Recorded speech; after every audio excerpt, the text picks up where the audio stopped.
occupational therapy for older persons perspective, so 8014, so I'll get to meet a few more of you taking the Thursday afternoon class. I'll also be taking a class in 8013 with Lisa's topic. Oh, you've got your own. Hello everyone, I'm Simone Picken. I'm the Placement Education Coordinator in our program, so I also do some teaching into the mental health content this year, so I'm super excited to meet some of you if I'm lucky enough to be your tutor. But I guess I will see all of you at some point or have a little bit to do with you in relation to your placements. So my role in that is really sourcing and then allocating out to you the different placements. Sorry, I hope you're waving at me. It's like, oh, very encouraging. Welcome through. Yes. And so that's a big part of your degree. Second year is pretty much all placement, so we'll have lots of conversations as the year progresses about that and preparing for that. And I look forward to it. Thank you. So I'd just like to start by acknowledging the land on which we meet today, belonging to the traditional landowners of the Kaurna people. So I pay my respects to elders past and present. The structure of today... the purpose of today's session is really to look at artificial intelligence use. So thinking about specifically at this point around how AI is used for study purposes, and I'll go through some specific tools, university resources, and just some more information around just sort of what we allow, what we don't allow, so that you have a more informed approach. Probably at any point over the semester or the year, if you're not sure about anything, just ask us, okay? I think we're probably all approachable, but if you're not sure about anything, really just ask.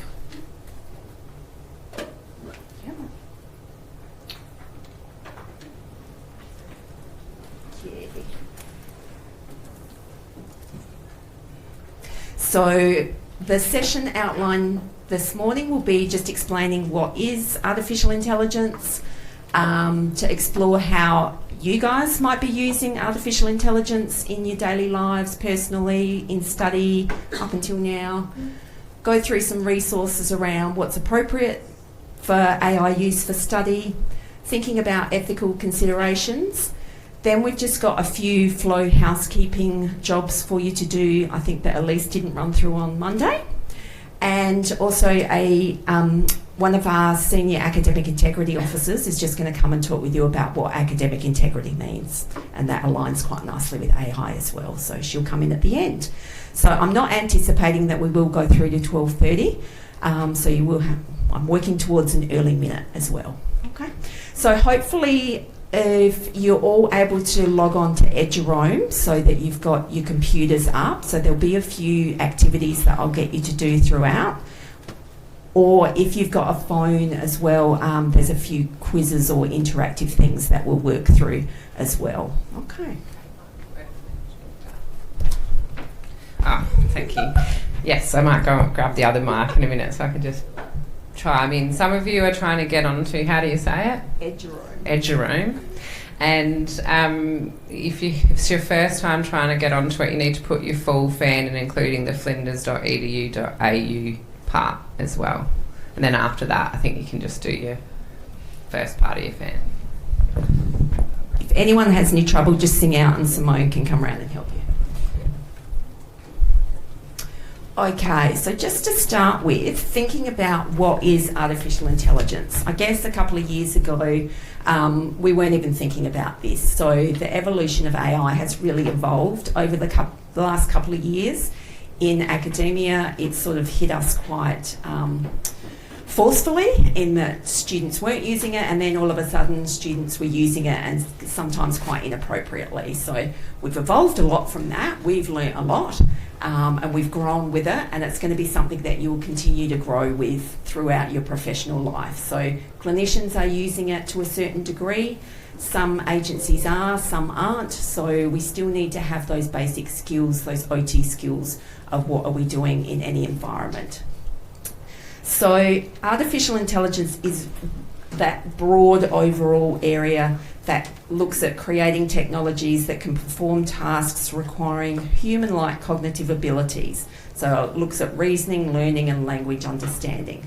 So AI is that overall term that we're looking at. So systems learn patterns from data rather than explicitly programmed. So if we're thinking about AI here, spam filters. So there's a system that's trained to recognise when an email's spam and it puts you in your junk folder. So it picks up, for example, specific phrases or unusual senders. So it flags it as a problem and doesn't let it come through to you. So that's an example of artificial intelligence. So under artificial intelligence, we've then got generative AI and machine learning. So Gen AI are models that create new content, and that can be images, audio, text, video, and they're again based on patterns that are learned from that data training. We've also got large language models, and they focus on generating human language. So that's probably what you're familiar with when people are using ChatGPT to give them answers. So it's relying on large language models. So really Gen AI is, each time you're asking for an output, it's creating new content. So it's not drawing together and, sort of summarising its stuff, it's creating new from that summary. So each time you do it, it's new content that's being generated. And it doesn't understand what it's producing. So it needs that human behind it to critique it, think about it, really analyse what it's producing. So it's just relying on data patterns, basically. So in terms here, it's looking at drawing in a wide variety of information. So as a user, we put in a prompt and AI looks for patterns of words and content. So here it's association of data. Humans then provide feedback on what it produces for the system to learn correctly. So for example, AI produces an output that you're not quite happy with. You have a conversation with, give it feedback, it then modifies its output and it's learning from what you're putting in there. So when you enter a prompt, the tool analyses the words to figure out the context, and then it provides a response that matches from the patterns that it's learnt. So some tools also do a live search of the internet to bolster the answers that it provides. So sometimes a tool is just trained up into a certain time frame. Others will look at the internet live and pull in data. So what I would like you to do is to pull out your phone and scan the QR code and just type in, how have you used Gen AI in your studies, in your learning, personal life, anything at all. So what does it look like? No judgment. It's all anonymous. So have a go at putting in a response.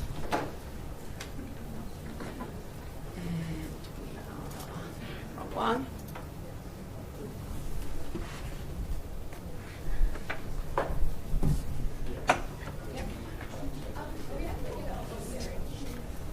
Was it going again?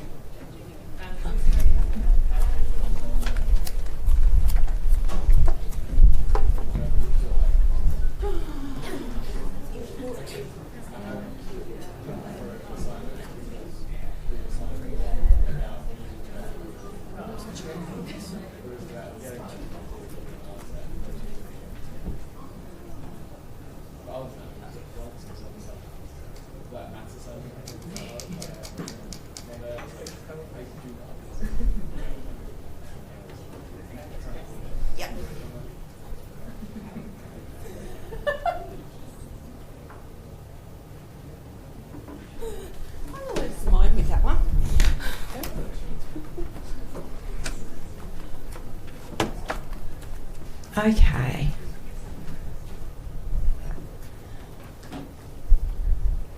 Excellent. So it looks like a lot of you are using it. The yes is quite nice and big, so that's indicating that a lot of you are. So using it for spell check, travel, travel plans, interesting.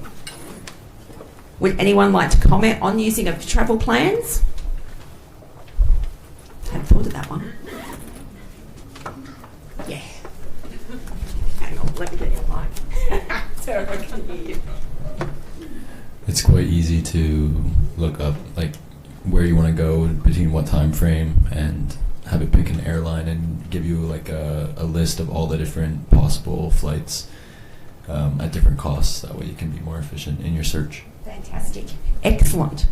So cutting down on those, I guess, mundane things of searching, trying to narrow down your choice, that AI can tend to streamline things. Can be used in study, recipes. I think I saw meal plan in there.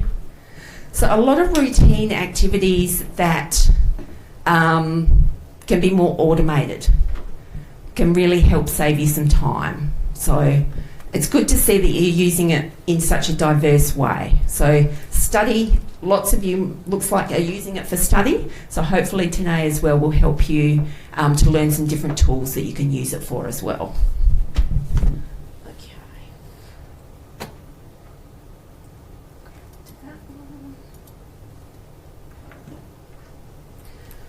An important thing to think about is data protection and privacy. So any tool that you're using, you really need to think about how you're sharing information with the tool, what information that tool is collecting, what you're putting in there about yourself. So a lot of the systems, for example, ChatGPT, you need to sign up to. So put in your, personal details.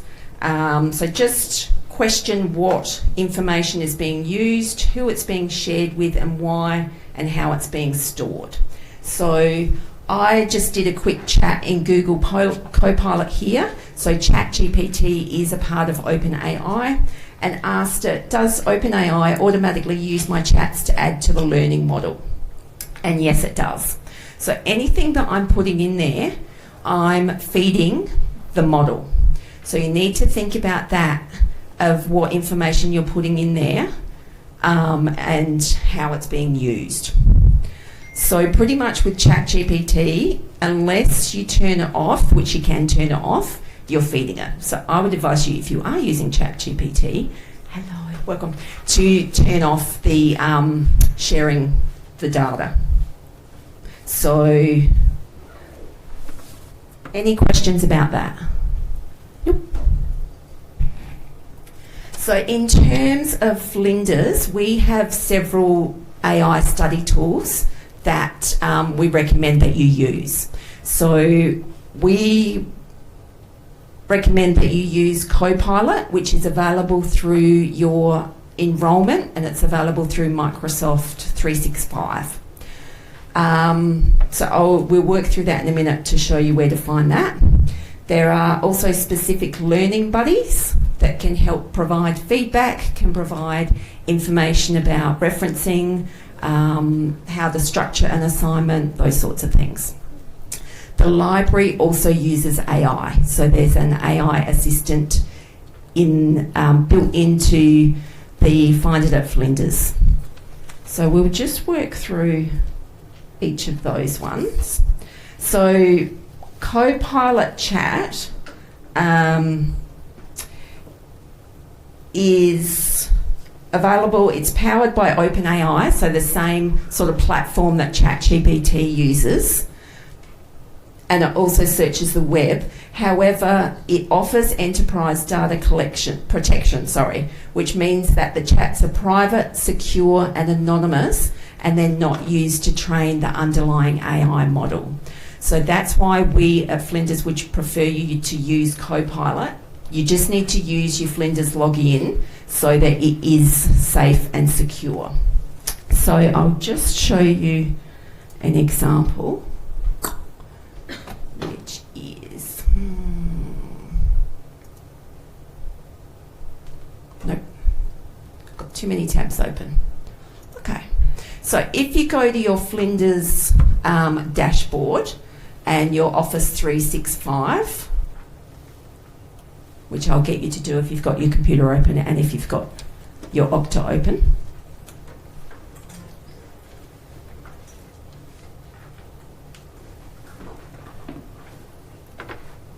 Shouldn't normally take this long.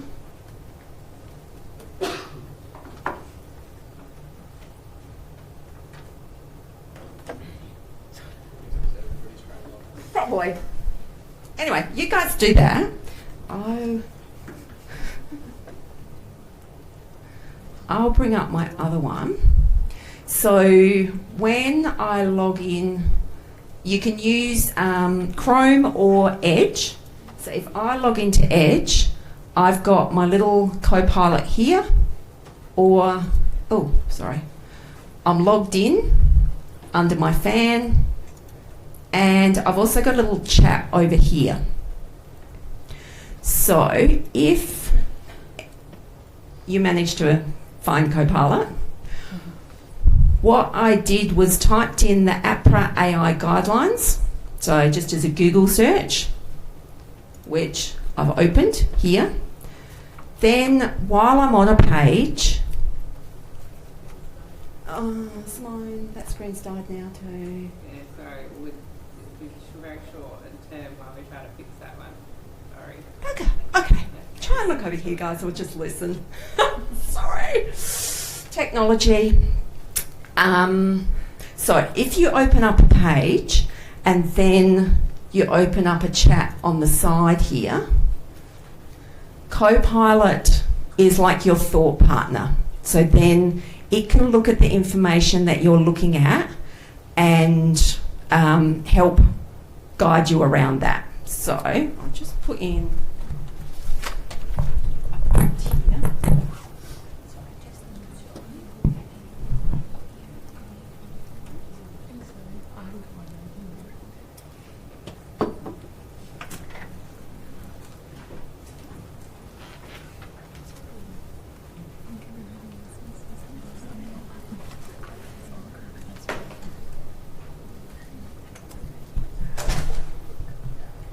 I've just typed in, can you summarise how this policy from APRA applies to me as an OT student?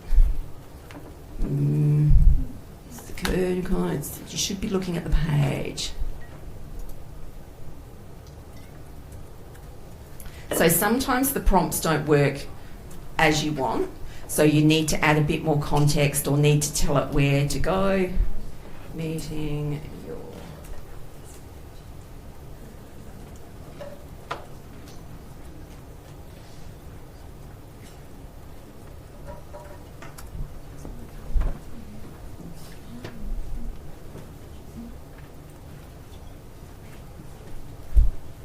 Okay, so it's gone and found it, and then it's provided a bit of a summary around what you should do as a student. It's pulled in other information. So this here tells you where this information's come from. So it's also pulled some information from mintellison.com, which if I click on that one, it brings it up and shows me where it's pulled it from. Okay. Again, it's pulled. So this one is pulled from APRA here, but it can just provide a nice summary if you're struggling to understand some concepts. And it's about having a conversation with the Copilot, basically. So as a thought partner, you need to think about context of what prompts you put in. For example, you know, you're an OT student, or you're in a certain situation, or you know, you want the language more simplified. So it's about learning to modify and improve your prompts as you go through over time. Okay, so probably the main thing out of all of this is if you're using any artificial intelligence for study purposes, so to help you understand context or information, really you look at Copilot rather than ChatGPT. Okay.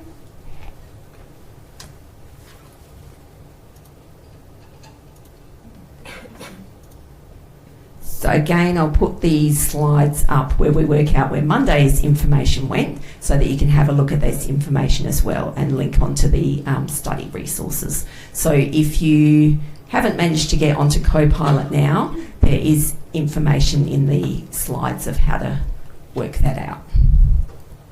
So we've also got some learning buddies.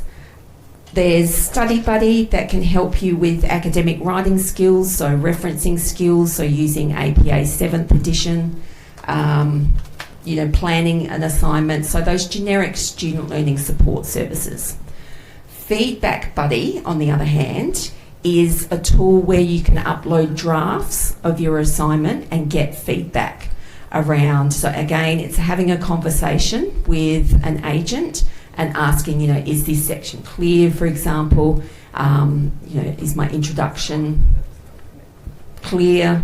Have I missed anything? Those sorts of things. So for those who are familiar with Studiosity, that has been stopped. There were only 10, I think you could only use that 10 times a year, whereas Feedback Buddy has unlimited uploads, basically. So you can do your draft, upload it, get feedback, modify it, put it back in again, and keep doing that to get some feedback. Okay. Now, where to find this one is on Flow, which is the other tab. Flow. On your Flow, when you're in a subject, it's just down the bottom here under Learning Buddies on your side menu. Okay. So if I click on my Learning Buddies, it takes me straight to what's available, and then I just click on that and work through it.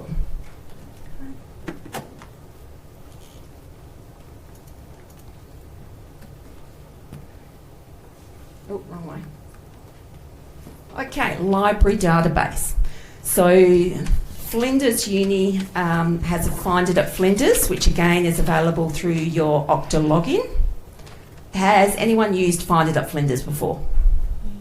Yep, a few hands. Yep, good. So thinking about reliable sources, and we'll cover that in week 2 in the older person when you'll need to start thinking about a critical appraisal. So probably Google Scholar for finding sources is perfectly fine. Find It at Flinders has links to peer-reviewed and available resources as well. So definitely go there as a standard as well. So I'll just show you what that one looks like. And where are we?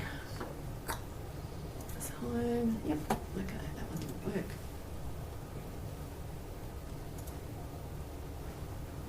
Oh no, that one.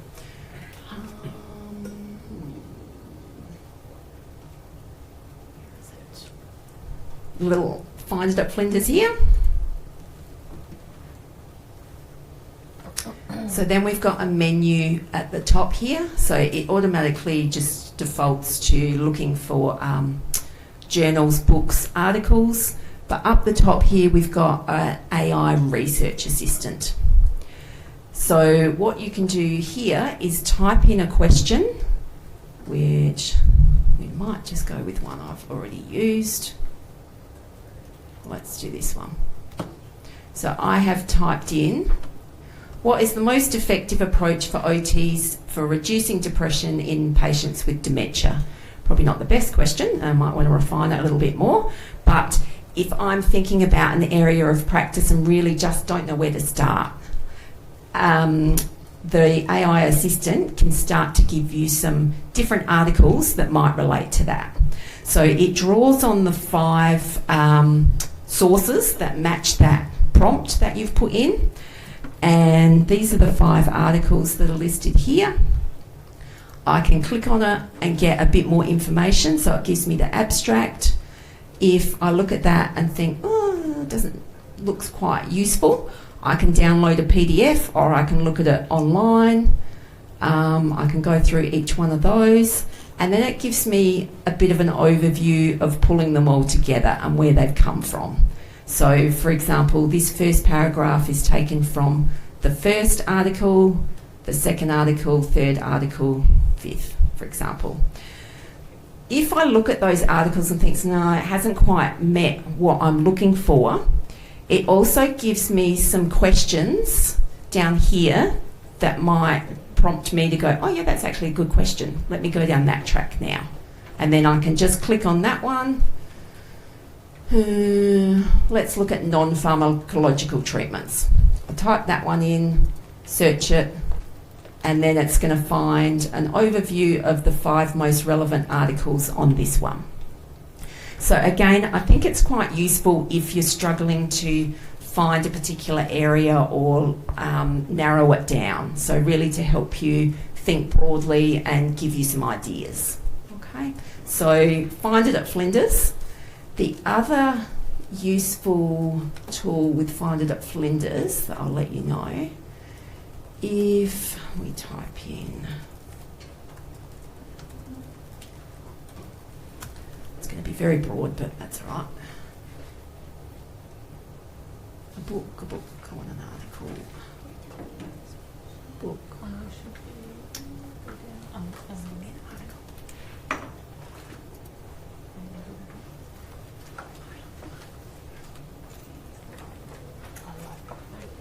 Okay, so for example, if I'm looking for some topics in dementia, I would narrow it down than just this one.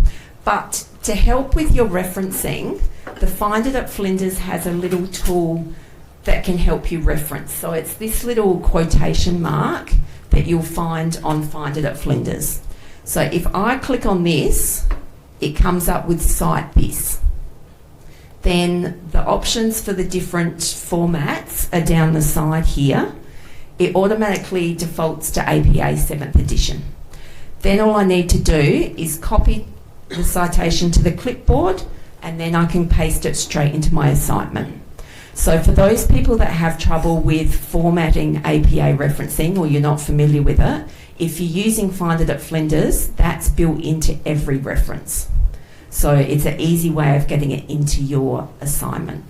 Even if you use Google Scholar to find your assignments, have a look at Find It at Flinders to see if it's in there to help you just even reference it.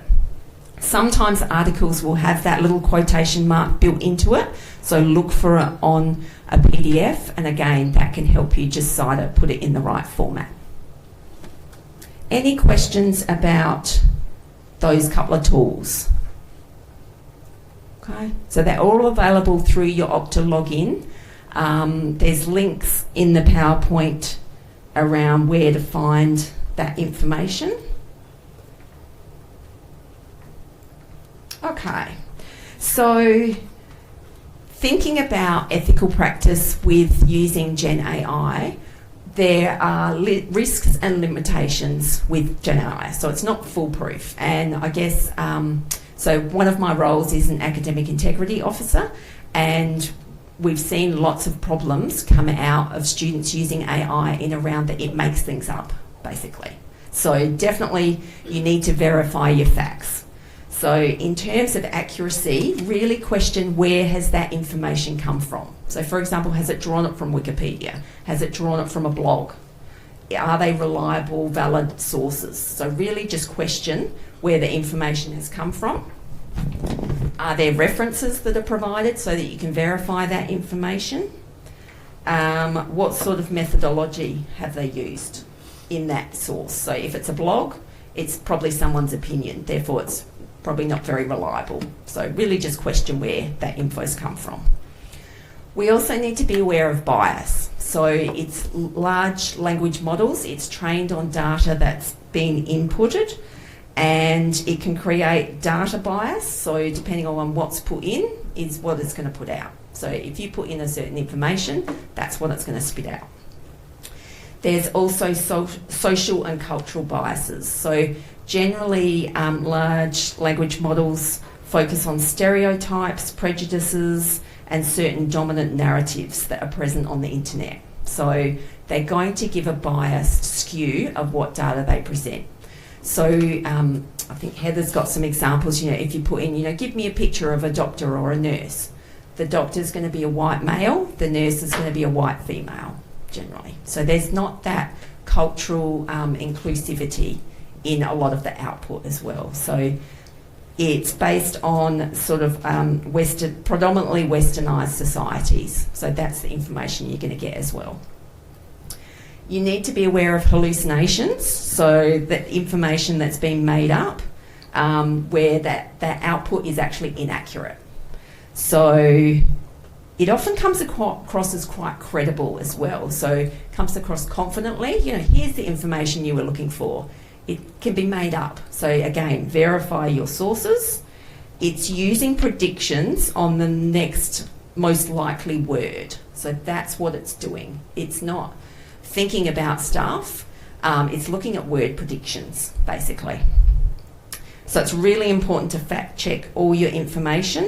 Make sure that the output is true, because those fabrications come across confidently. You think, oh, okay, yep, I'll go with that, and it's made up. Misinterpretation. So Gen AI has the capacity to summarise journals, books and web pages, but it can misinterpret the data. So if it's looking at an article, for example, it may just look at the abstract. The abstract and the whole content might differ slightly. So again, it's looking at word patterns, and it might not give you the whole picture. So again, look to tools that look at the whole article. Is it still understanding the text? Is it relying on patterns and word predictions? So again, you need to verify. It might give you a nice summary, but then go to the source and read it yourself and verify it. Then currency. So large language models draw often on specific time points and have a cut-off date. So is it using the most up-to-date information? So think about currency of information, and is the tool up to date? So I guess, why do we need to think about all of this? We work in a caring profession, working with humans. We need to develop the skills to be able to confidently go out into the workplace and not to have to rely on technology to come up with an idea with our clients. So, for example, we don't want students relying on, AI to come up with an answer for them. If you're standing in front of your client and they're talking to you about, I'm having a difficulty with, I can't even think of something at the moment. Transferring? Yes, with transferring. Having problems getting out of my bed. And you're thinking, I don't know how to do that. Let me go away and check that, and I'll come back and see you in a week. What's your client going to do for that week? You need to be able to work through, problem solve, reason on the spot with that client. So that's why we're really focusing on you developing your skills, your knowledge, your reasoning, and problem solving skills. So OTs are problem solvers. That's probably one of the things that has attracted you to the profession. We come up with difficulties that clients might have in their everyday lives, and we work with them to come up with solutions.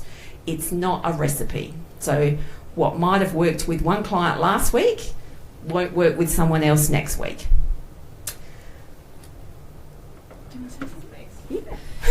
Yeah. So Kate's done a great job of introducing this concept, and for me, I guess I focus a lot on placements in my role. So I think just be aware, as Kate said, that it impacts learning, but even how you use AI through this year is going to impact how you perform on placement. So I'm actually really into AI, and Kate's really across AI, and we see the great benefits of it when it's used appropriately. And honestly, I don't think you're going to be prepared for the workforce if you don't learn how to use it to some degree and responsibly. But what we are seeing is that sometimes people are becoming over using it or kind of getting reliant on it. So when they do have to, as Kate said, think on their feet, or maybe they're in a placement where they have very, very strict AI policies with pretty much saying you can't use it at all, and you suddenly have to write all your documentation completely on your own when you spent all the first year. I mean, there's lots of rules around what you can and can't use across our program, but if you rely on it as heavily as possible for writing all your emails, writing pretty much anything you can with AI and things like that, and suddenly you're on a placement and you have to write all your emails yourself, all your letters to people, all your session plans, all your case notes, and you haven't had lots of practice in writing, it's going to be much harder. Does that make sense? So think about not only all the ethical and the responsible use stuff, but also think about your learning and how to scaffold it to set yourself up for success as you travel along your program and eventually into being a registered OT. Because if we over-rely on it, it becomes very, very challenging when the pressure increases in placement. So by the time you get to your second or third placement, where the expectations are very high, but you heavily relied on it in CP1 because you were on a placement where there was a lot of freedom to use AI, and then in your last placement you can't use it at all.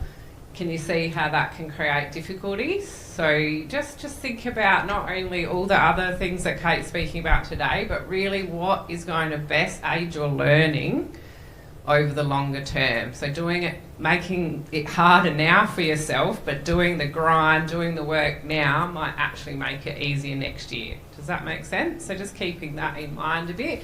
We go into this a lot more around how it impacts your learning and how to use it well and how to use it responsibly, specific to placement later on, but I think that's probably all I have to input. Excellent. there. Thank you, Simone. So we learn by doing. So really engage with the information, problem solve, think, critically appraise so that you're learning. Use it, I guess we recommend, as a thought partner. So if there's concepts that you don't understand, use it then to summarise things, but not to take shortcuts. So really that we want you to develop and grow as therapists, and you're going to be doing that by really working on it within yourselves. Any questions about that?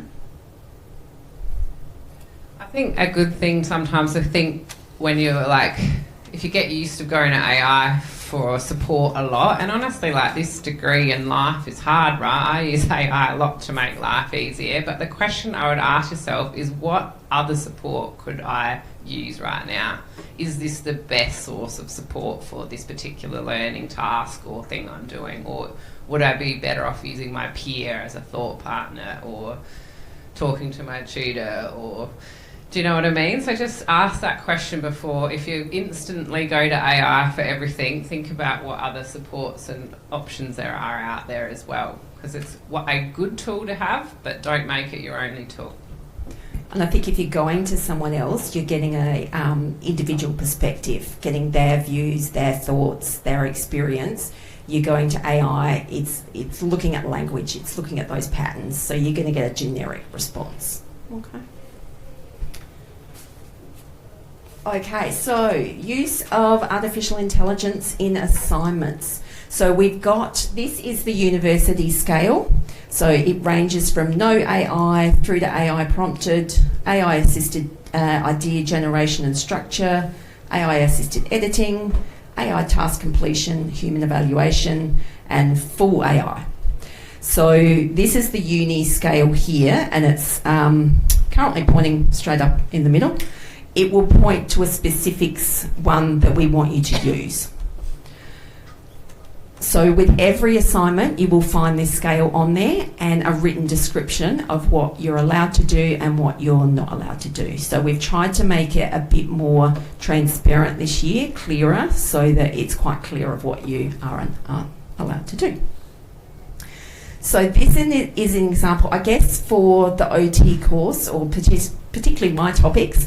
I tend to use AI assisted and no AI. So your no AI is generally your practical demonstrations and your interactive orals, where you come into an exam and you talk to us, basically, and are examined person to person, show us your skills, show us your thinking, your reasoning, talk it through, basically. AI can't help you with that. You need to do that yourself. So that will be a no AI one. Otherwise, most of us use the AI editing. So this is a description that you will see on Flow. You'll see the scale at the top. For the assignment, students are permitted to use AI to edit their work and make improvements to the clarity and quality of their work. No content can be generated. The assignment is designed to develop your critical thinking skills as future therapists, and AI can't assist with that. So permitted use, you can use it to edit or improve clarity, grammar, tone, flow, or academic tone, but your ideas, contents, arguments, and analysis must be your own.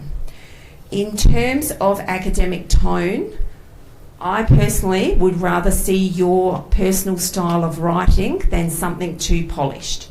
We can pick up when it's too polished and when you've used AI too much. And again, I think it comes back to that skill. The more you do it, the better you're going to get at it. In terms of case note writing, you are going to have to do that yourself. So you're going to need to develop a style. So in terms of the academic tone, don't ask it to make it more professional or more polished, or make sure it's clear and it's making sense, but I don't want it highly polished. Okay, does that make sense? I'd rather see your own style and your message come across. Grammar and spelling, definitely, and sense. So if, AI will pick up if a sentence doesn't make sense. Absolutely. It's great for that, but I also think have a go at editing it yourself first, because when you go out on placements where you cannot use it even for editing, then if you've got relying on it for that, that's also hard. It can be great to reflect on those, say, is there anything I should look at here? Or you might have a pattern or something you're doing in your writing that isn't using the correct grammar or something like that, that you can point out to you, and then you can try to find it and fix it yourself. But I also think, like, these are the things that take time, but later on you'll be grateful you did. And also the more you write yourself, the quicker you will get at it. So it's that balance of using it. And sometimes you can use it for other creative things, like how can I use my time more efficiently or manage my time well when writing an assignment. So it's AI for something else that will help you with your learning, but not actually the assignment itself. Does that make sense? Or the meal planning, or what other efficiencies in life can we use AI for to help us as students that is not actually helping us with our assignment? So there'll be also listed what's not permitted. So under this one, you can't use AI to generate any content. So that includes writing or rewriting paragraphs. You can't use it to explain concepts, critiquing literature, provide reasoning, analysis, arguments, or examples. So you can use AI outside of the assignment to understand concepts. So if you, for example, we're going to cover critical appraisal in a couple of weeks, and we're going to be looking at bias within studies. If that really doesn't make sense to you, then use AI to understand those concepts to then come and do the assignment, not to use it to actually do the assignment for you. So use it outside as a thought partner learning process. In terms of not writing paragraph sections or the final answer, also I see students that copy and paste output from AI. So again, that's not permitted. If you ask AI to proofread something for you, read its output, think about, do I like what it's saying? No, I don't. I quite like what I've said. It tries to change my writing all the time and I don't like it. Read it, take it on board, then you decide what you want to change. Copying and pasting the output is not appropriate.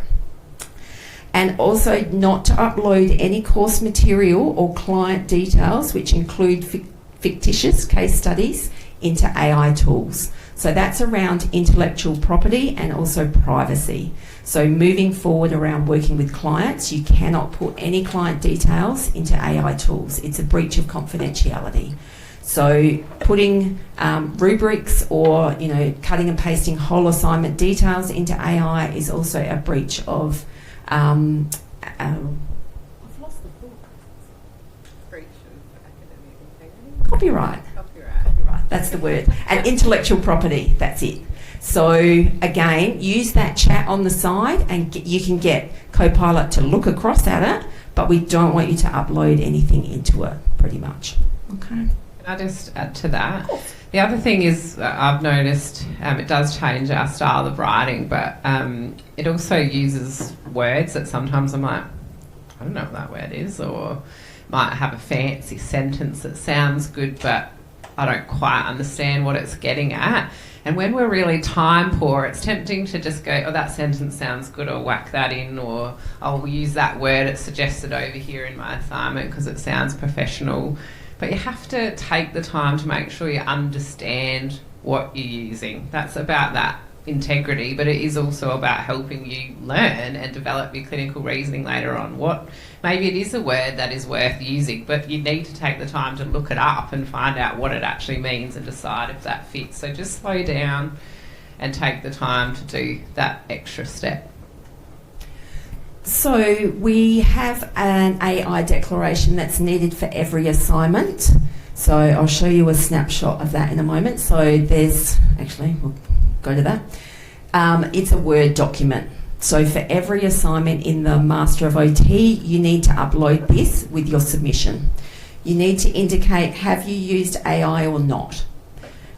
If you haven't used it, you still need to include this and just circle no and hand it up. Keep in mind that AI is inbuilt into a lot of things these days. So it's inbuilt into Word, your Grammarly, any of those tools are using AI. So just really think about what's on your computer and what you're using. We want you to, if you have used it, what tool did you use?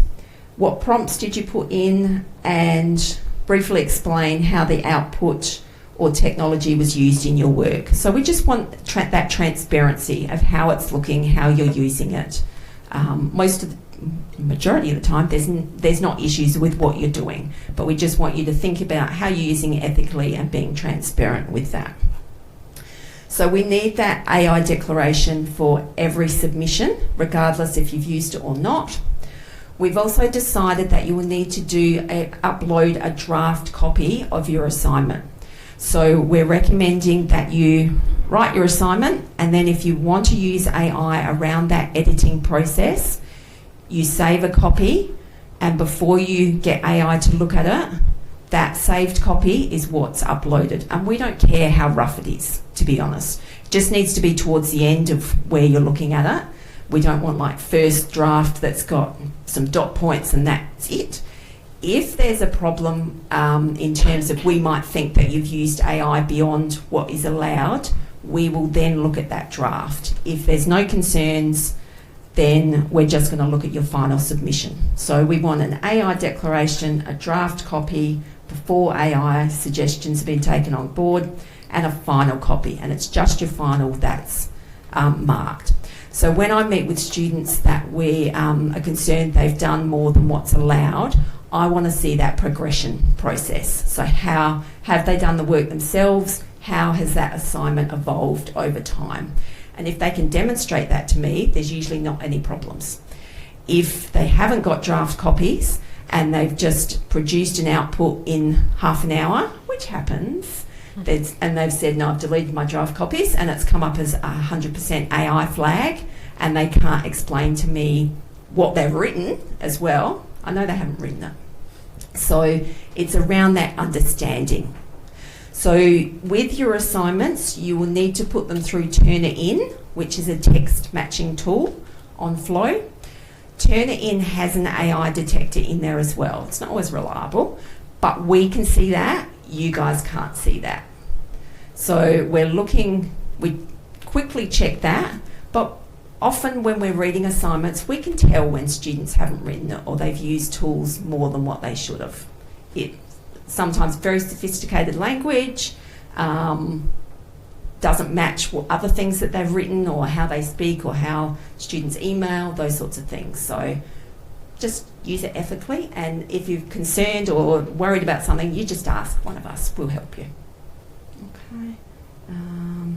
So I'll just show you on Flow. My mouse gone. So this is the older person's topic under assignments over here. Our first assignment that's due beginning of April provides an overview, what the learning outcomes, what you need to do, blah, blah, blah. Down the bottom, I've included a submission checklist. So for this one, we want a draft of your assignment, as I've mentioned, your final submission, your AI declaration, and I also want a copy of your article, but that's irrelevant. So for every assignment, look for the use of artificial intelligence. Again, we've got it pointing up to AI assisted.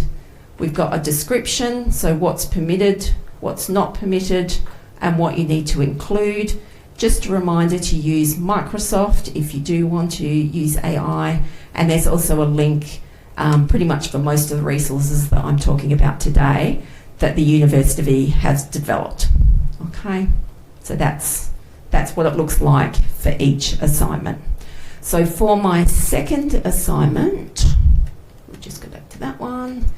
You guys need to do a video of a solution. I've actually got 2 here, so even though I'm pointing to that one, you will be doing a PowerPoint presentation and then a 7-minute video spruiking a idea that you've got for your agency, and you can use AI to help you come up with graphics, some ideas, so using it as that thought partner outside for the actual writing of the content. So permitted use, using as a thought partner to generate ideas, expand your thinking, outline responses. You can use it to organise and structure writing. Again, the don'ts are just the content needs to be yours, that you've looked into it, you understand it, you're reasoning, you're putting your argument forward. Okay, so just check each assignment.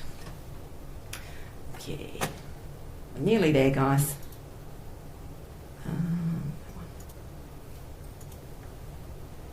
Okay, so I've just got a little bit of a scenario here. Sam used ChatGPT to edit their assignment using the prompt, edit my work and make improvements to the clarity and quality of my work. So the assignment was flagged at AI assisted editing. Do you think that this is an appropriate use of AI? Those for yes, raise your hand.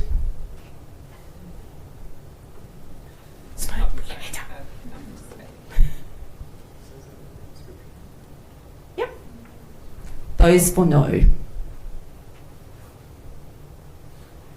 Yep.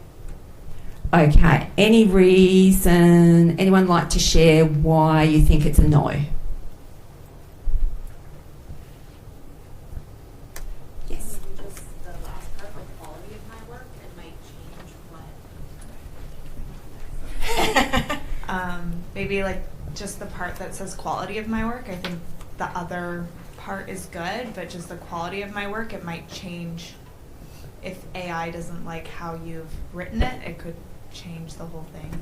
But I have not much experience No, with this. that's perfectly fine. No, yeah, good that point. was my thought process. Good point. Sorry? I think in this scenario, it's a difference between just copying and pasting what it says or using that to edit your own work. Yes. Yep. I like both of your thought processes there. So if we look at what's permitted, for the assignment, you're allowed to edit your work, make improvements to the clarity and quality of their work. So the prompt is actually correct. So what they've put in, but it's what the student does with that information that they get back from AI. So the ChatGPT, what it actually did was reworded a section. So it decided that wasn't very good quality, so I'll just reword that for you. It added new content, and Sam then copied and pasted the ChatGPT's output into their assignment. So is that appropriate use? Nope. So this, I've seen this. So this is a real example. That was the prompt that the student put in, and this is what ChatGPT did. So the student didn't verify the output, and they were running late on time, left it to the last minute, and they just copied it in. So really having it separate, reading it, and then taking that information on board or not, because you might not like its output, and then deciding how you edit your work from there. Okay, so probably an example, the prompt was correct, the output wasn't necessarily correct, and what the student did with it wasn't necessarily correct. Okay. And are you meant to use Microsoft Copilot? Yes. So this student didn't either, so please use Microsoft Copilot. So another good example of, and I think they also shared intellectual property. So many things happening there. Okay, another quiz for you guys. So if you can scan the QR code.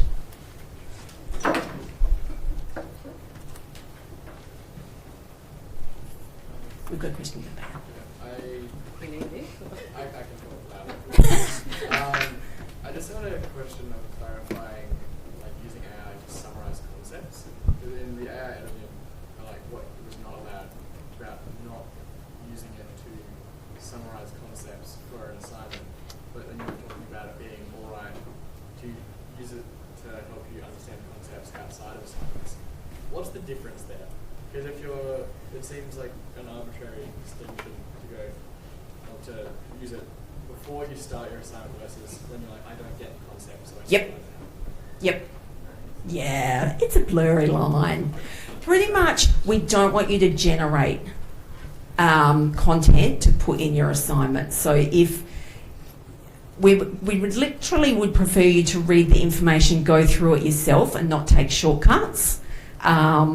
Because it can do amazing stuff and it can summarise stuff beautifully, but it's going to miss points. So personally, I would prefer you to read it all, understand, make your own notes. I know not everyone's going to do that, and they are going to use it when they're short on time to summarise.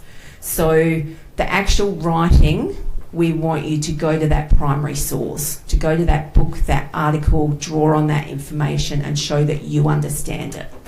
If it's concepts that you're really not understanding because they're statistics and you've looked at a book or an article and then you really still do not understand this, it's great as a thought partner then. It provides you with an example, still complex, can you put it in more simple language for me? And then, now I understand that. Okay, this is what, attrition bias means, for example. Right, let me look at my article now. Does it have that? Have I lost participants? Yeah. Does that make sense? Okay. Cool. Okay. Hopefully that worked. Let me come to this one. And we are this one, I think. And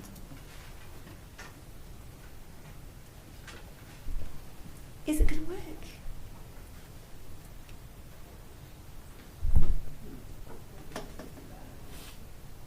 Is it working from your end? Name's popping up now. Could be me. Oh, sorry, first question. Okay. Okay.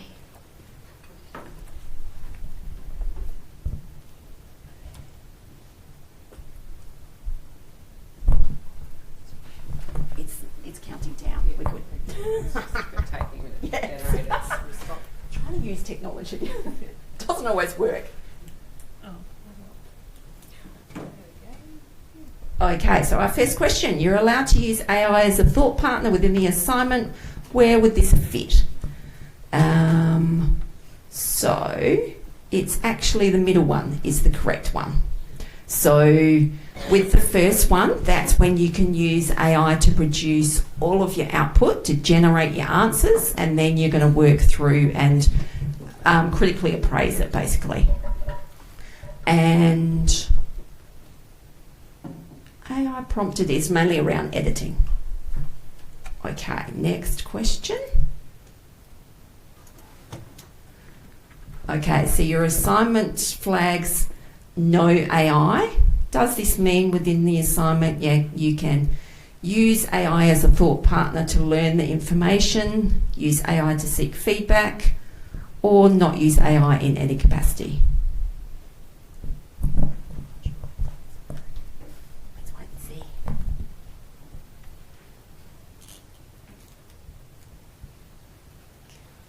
Let's see what I put. So pretty much not use it in any capacity. I am also happy for you to learn the information externally. So it's outside of the assignment, just understanding concepts, but verifying that information, okay? But most of our, like, even within the university, no AI are generally invigilated exams that are on campus, in person, closed book, or in person talking ones. So we don't have any exams anymore, which is great news, but we do have a lot of interactive orals and a lot of practical demonstrations so that we're seeing your skills to know that you're competent to go out on placement. And last question. So why is AI prohibited in some assessments at uni?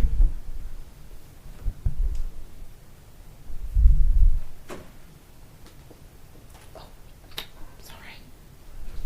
Let's go back one. Ooh, I think we're done. It worked. So pretty much it is that we want that authentic demonstration of student knowledge. So the reason we have assessments are for you to be able to demonstrate that you're understanding concepts, knowledge, and that's how you demonstrate to us, basically. Okay.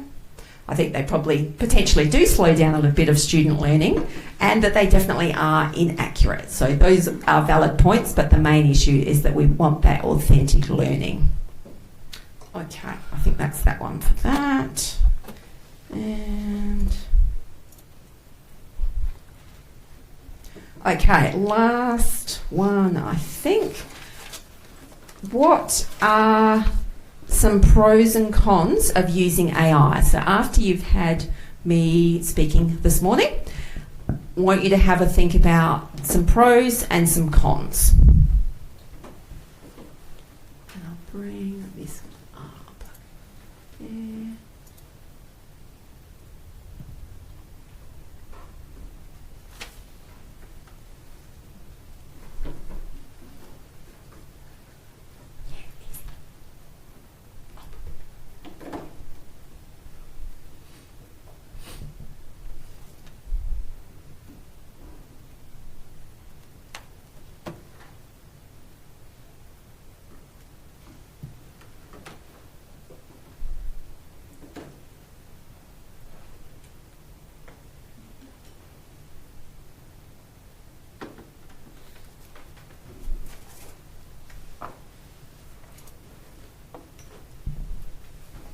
And then, I don't know how you move through, but there's also some cons.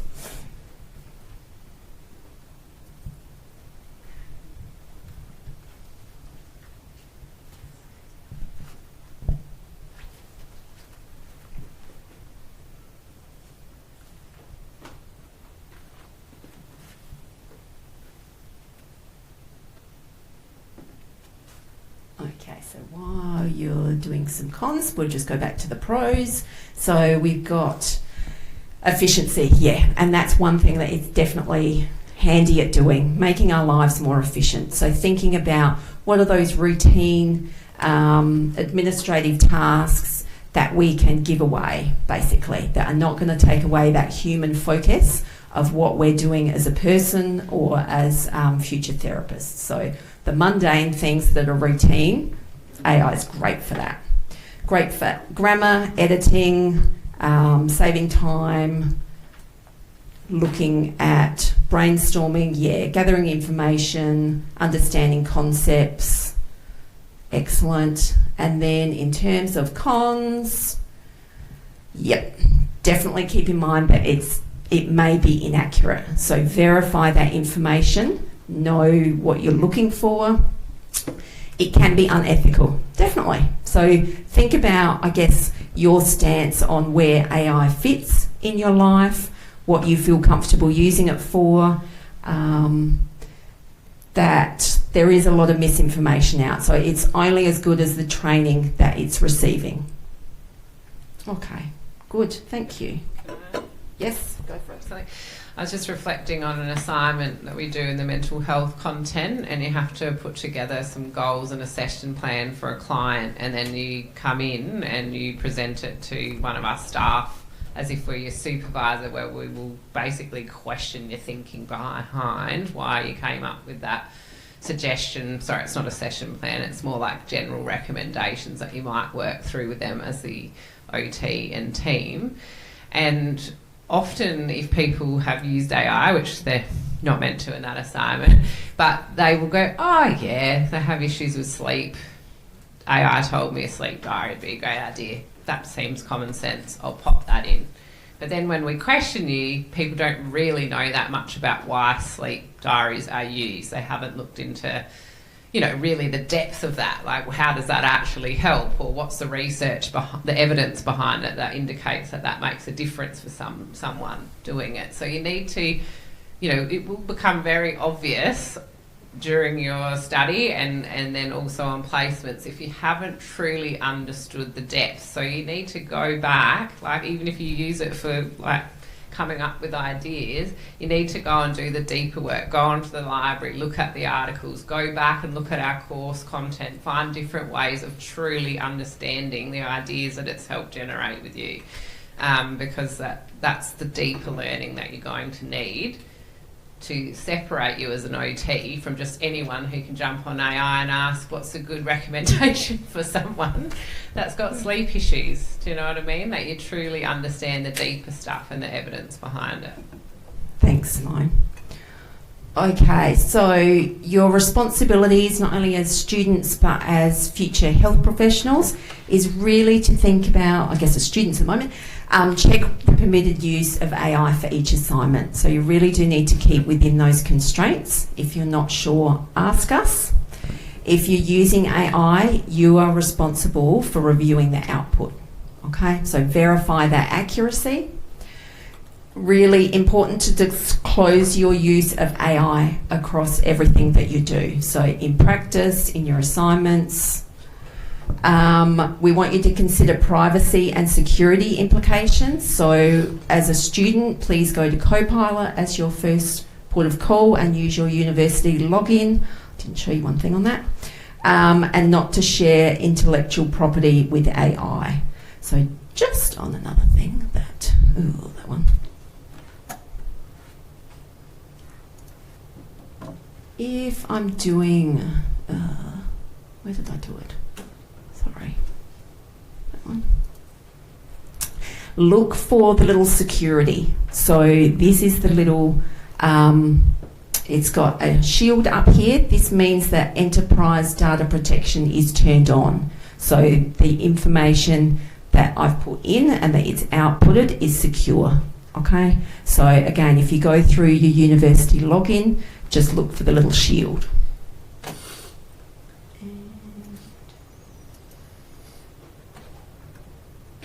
So my AI declaration is that the PowerPoint was created with the assistance of Copilot. All of the images and some of the content ideas were generated, brainstormed, and Copilot was used as a thought partner throughout. It provided ideas on structure for the presentation, explanation of AI terminology and biases. So I've interpreted that information and paraphrased it. So initially when it gave me my structure for this presentation, I didn't like any of it. So I didn't actually rely on that and came up with my own and then used it as a thought partner going in and out. I've also saved all of my prompts and outputs because I used Copilot. I've got a history of all of my chats and can go back and look at its output if I need to.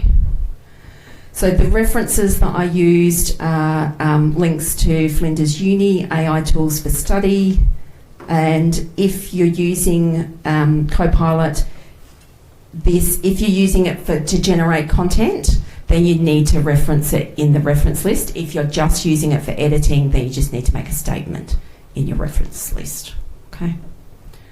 There's also a link to some resources that I would recommend that you look into. Okay. That's pretty much what we've covered today, but the university resources.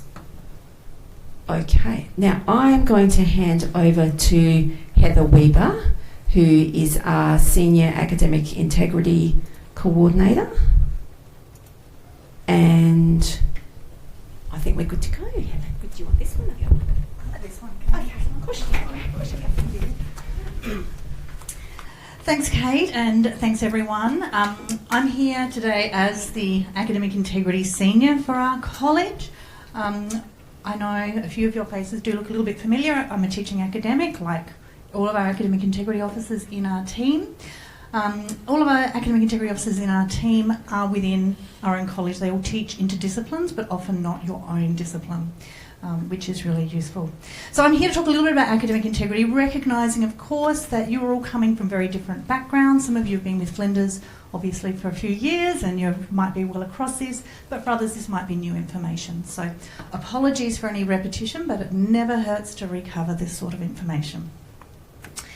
So what is academic integrity? Our policy has a really clear definition of academic integrity and what it is. Integrity is one of the university's 4 core values which define the way that Flinders University community carries out its work and study. So this requires adhering to professional and ethical standards in teaching, learning, research and scholarship. So it's really reflecting the honesty and the way in which you go about your learning. I'm going to skip over this for the moment and come back to it. Student responsibilities are also really clearly spelt out in our policy. So these are requirements that are inherent to you as a student at Flinders University. You must adhere to the standards of academic integrity that are expected in the discipline.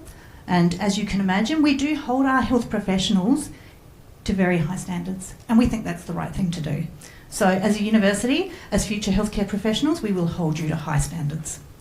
We expect you to act honestly at all times in the creation, development, application and use of ideas and information, particularly when you're submitting work that you're claiming is your own.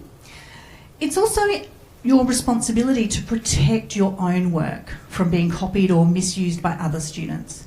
And that's regardless of other students within this program. They could be studying other degrees here at Flinders. They might even not even be at Flinders. But it's your responsibility to protect your work from misuse by others. And also to carry out the responsibilities that are specified in the student academic integrity procedures, which talk about the responsibilities should there be an academic integrity breach, and I'll talk about those in a moment. So I'm going to jump straight to the scary part. What happens is if a breach of academic integrity does occur? So if somebody is marking your work or assessing your work and they think, this doesn't look quite right, I think there could be a problem with this. What will happen first is the topic coordinator will review the case. So the topic coordinator will review the case, and before any penalties imposed, the students are asked to respond. You can respond in writing, you can respond with a meeting, you can provide evidence of your own work and your own processes, but you'll be invited to respond before any penalties imposed. Now, the topic coordinator might review all of that and say, there's no case to answer here, there's no problem, it hasn't been a breach, that's fine, and we'll just go on and grade it as usual. And that's what we would ideally, of course, like to happen. However, we may also classify it as a misunderstanding, and if something is considered to be a misunderstanding in that breach, then we might ask you to resubmit, or we might just mark the portion that's been unaffected. So we might provide some education and say, hey, look, this isn't the right thing to do, here's why, and now you've got an opportunity to resubmit. Or we might say, look, it's only affecting a small portion, we're going to tell you about it, and then we're going to go on and just mark the rest of it. However, it might also be called academic misconduct. And academic misconduct, it needs to be referred then to an academic integrity officer for further investigation and for clarity on what that outcome and what that penalty might be.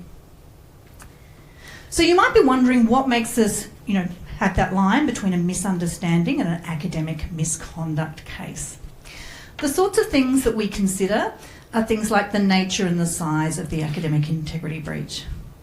So, forgetting to put a single reference against half a sentence, we might say, look, yeah, that's pretty minor in the scheme of things. Not using any references at all, that's obviously a much bigger problem. We'll also take into consideration student experience, understanding and intent. So when we talk about experience, unfortunately, maybe fortunately, as postgrads, again, we're going to expect you all to have academic experience. So we're going to expect that for this cohort, that we're not going to be all that tolerant like we might be with a first year who makes a genuine mistake. We expect you to understand and to know the academic conventions under which you're studying. We will take into account intent, but there are parts of our policy, which I'll run through in a minute, where it doesn't matter what you intended, it's still a serious breach, which is why it's really important that you understand and engage with the policy. And then the final thing we'll take into consideration is previous academic integrity history. So if we have a student who's breaching repetitively, we're obviously going to take more serious action than if it's somebody's first time. And I think that makes sense.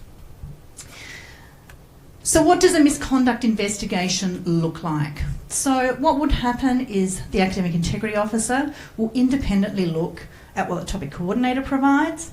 They'll also invite you to respond via email or with a meeting, and then in that response they'll look at the evidence that you provide, and then they'll have to make those decisions about, has the allegation been upheld? Has a breach actually happened? If it is a breach, what category does it belong to? And then what's an appropriate penalty? Once those decisions are made, then both the topic coordinator and the student concerned get advised of the outcome, and a record is kept on the confidential register. Now, the confidential register is not your academic record. It is not public. It is not sort of out there. What it is a register that we keep within the university, and it's only consulted if there is a breach or an allegation of a breach in the future. And that's what lets us keep track. So if students are repeatedly breaching, then we'll do something more significant about it. So what sort of penalties are we talking about? So for level 1 academic misconduct, hopefully you can read that text on the screen. It is fairly small, but if it's a quiz or an exam or a test, then we only have a choice of deducting a percentage of grades, up to 100%, depending on the proportion affected, or giving a fail grade for the topic with no option for a topic supplementary. So it's pretty serious. But we can't let you resubmit or redo a quiz or exam if it's a breach of academic integrity. If it's not a test or quiz or exam, so it's usually a piece of written work, or it could be a presentation, it could be some sort of other assessment, then we need to consider, is it a first case or a second case? If it's a first case, we might say, look, there's value here in having you resubmit the work, but we're going to cap your grade at 50. So 50 is the maximum you can get, but we'll let you resubmit and demonstrate that you're learning from this process. Our other option is to say, look, we're not going to do a resubmission, but we'll deduct a proportion of grades. We might say, look, it's about 20% of the work that's affected. We're going to do a deduction, and then your assessment will be marked as is. It gets more serious when we go to second level 1 cases. So if it happens for a second time, then we can look at options. We can look at the options for a first level 1, or we can look at a fail grade for the topic with a recommendation of a topic sup, or we can just look at a straight fail grade for the topic, and you have to come back and do it again next time. So you can see how the policy gets significantly more serious when people breach on repeated occasions. They have to repeat the topic. They have to pay for it again. If they repeat the topic, yep, the costs will be on the student. Yep, absolutely. Yeah. Level 2 academic misconduct, and this is the final one, but this is the last and the most significant one. Level 2 is only if the breach is really serious. So if the breach is very serious, or if we have a student that's gone through this and now has 2 records of a level 1 misconduct, then we're going to have to go to a level 2. Now, level 2 is actually managed as a student conduct issue. This has gone beyond just academic integrity. This is a student who is willfully breaching our academic integrity policy. Now, penalties for this can include suspension from the university or exclusion from the university for a period of time, or even expulsion from the university. So your course will be terminated and you'll be asked to leave. Now, I can say, I know I'm scaring, Kate's laughing at me because I'm being so scary. We've never had an OT student who's been expelled for academic integrity. We'd like to keep it that way, of course, but let's make sure. So it's worth being aware of what the possibilities are. We certainly have had students in the college who have been expelled from the university. So let's do some examples. The first one I'm going to talk about is plagiarism. So plagiarism in an Australian context and in our Flinders University context is defined as when the work of another is represented intentionally or unintentionally as one's own original work without appropriate acknowledgement of the author, creator or the source. Now, when we talk about the work of another, it could be text work, which is, pieces of text, pieces of writing, but it can also be things like images. It can also be things like codes or diagrams, and it can involve even the use of somebody else's voice or something that they have verbally said. So it's not just written work, and it's important that you attribute all the work appropriately. It's also important that you paraphrase the work that you are reading. So of course we want you to go and read literature, read the research, and then you might be reporting that back and using that in your assessments, but it's important that you put it in your own words to demonstrate your own understanding. So I've got a quick example to run through. So this is a quote from Kate Laver. Kate Laver's an OT here at Flinders. She was a principal author on a Cochrane review looking at the use of virtual reality for upper limb rehab. And I've taken this verbatim from her abstract. And you can see I put it in quotes. I've put the citation behind it, so it's Laver et al. 2025. I've also put the page number, which is important that we do that for quotes as well under APA 7th referencing. So it says the use of virtual reality in interactive video gaming is slightly more beneficial than alternative therapy approaches in improving upper limb function. So student 1 does this. Oh, that's really great. I'm going to put that in my assignment. I'm going to write this. The use of virtual reality in interactive video gaming is slightly more beneficial. Now, this is lovely, but this is absolutely plagiarism. There's been no attempt to paraphrase. It's not in the student's own words, and Turnitin will absolutely flag this, and that's a plagiarism concern. Now, student 1 is allowed to resubmit, and student 1 goes, oh, I know what I'll do. I'll use right-click replace thesaurus on all those words, and look what I come up with. I have seen this. I have seen many times virtual reality replaced with simulated truth.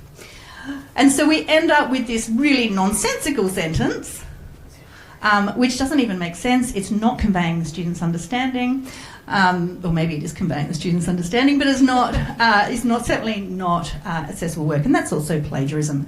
So, just right-click replacing on a few words is not paraphrasing.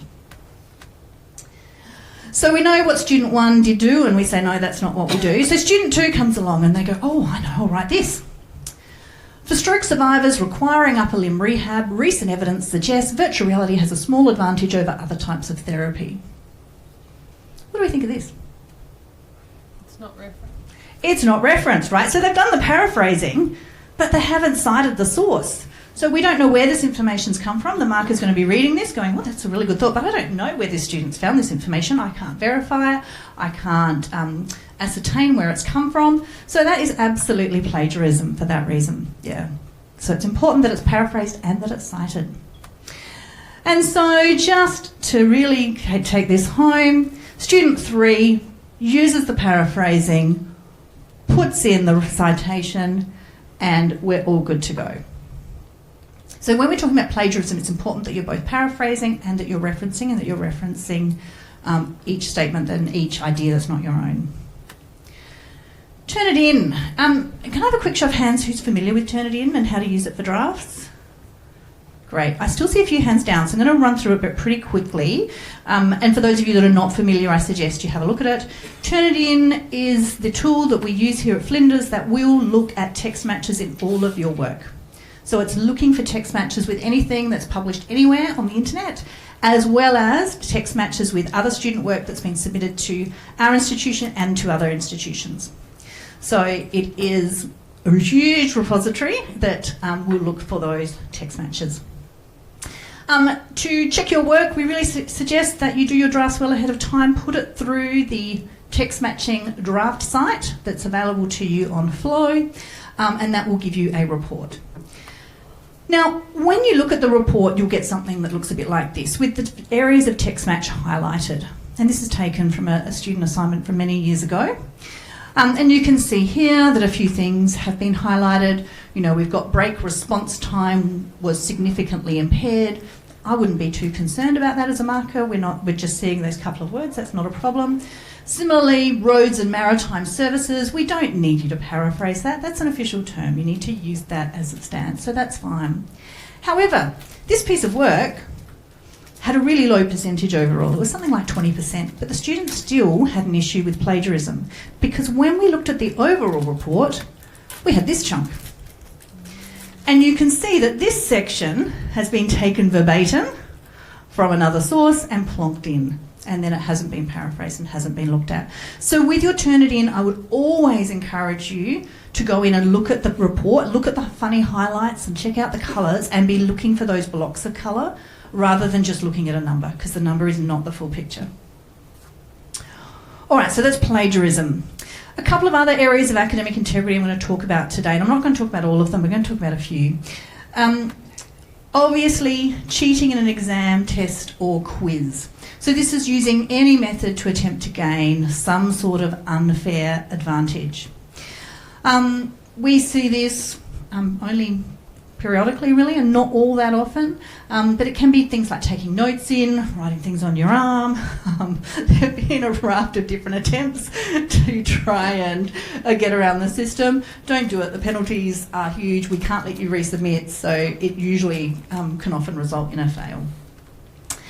Another one that students aren't well aware of often is submitting identical work. And what this means is that you're submitting work that's the same or nearly the same for more than one assessment without topic coordinator approval. So it's reusing your own work. And a lot of students don't realise that this is a problem. They think, oh, it's my own work, I can hand it up again, it was really good, got a good grade on that, I'm going to use it. But we see it as a problem because each assessment gets graded, and we need to make sure that you're doing enough assessment across your entire programs to make sure that we can verify your learning and understanding. So it can be reusing work within the same topic, but you can't even reuse work within different topics, different degrees, or even in different institutions. So we've had students flag before because they've used an assignment for an undergrad program and then they've tried to use it in their postgrad program here at Flinders, and that's a problem. Now, you can do it if you ask your topic coordinator for prior permission. So if you do have a piece of work that you think, this is going to work really well for this assignment, I'm really happy with it, I'm confident in it, I'd like to use it, ask your topic coordinator. Send them an email and get that approval in writing that you can use it, then it's not an issue. All right? But your topic coordinator might have concerns and might say, look, I'd like you to do it again because things have changed a lot in the last 12 months or whatever, but have that discussion and have it early, all right? Because that's a concern. All right, I'm going to get to another really juicy area that's often misunderstood by a lot of students, and that's misrepresentation. And I've deliberately picked an icon of a unicorn, and I think you'll understand why. Misrepresentation is when a student presents an untrue statement or omits to disclose information to meet an assessment requirement. So in other words, it's when something's not true. Now, why I'm really going to spend a little bit of time on this, just a couple of minutes, is because misrepresentation is always, under our policy, a minimum of level 1 academic misconduct. So there is no scope in our policy to consider misrepresentation and misunderstanding. It is always going to be level 1 academic misconduct. So misrepresentation is really important that you understand and that you get your head around. So what is misrepresentation? What does it look like? It is things like falsified documents. And this includes things like medical certificates. So if you falsify a medical certificate to get an extension, chances are you're going to fail the topic and have to come back and do it again next year. All right? But it's also falsifying placement documentation, so whether that be your pre-placement requirements, whether it be your placement reports or your placement assessments, that's also misrepresentation. And we think about that really seriously as well. But misrepresentation also has a number of other different meanings. And one of those that students really often find difficult is citing incorrectly or inaccurately.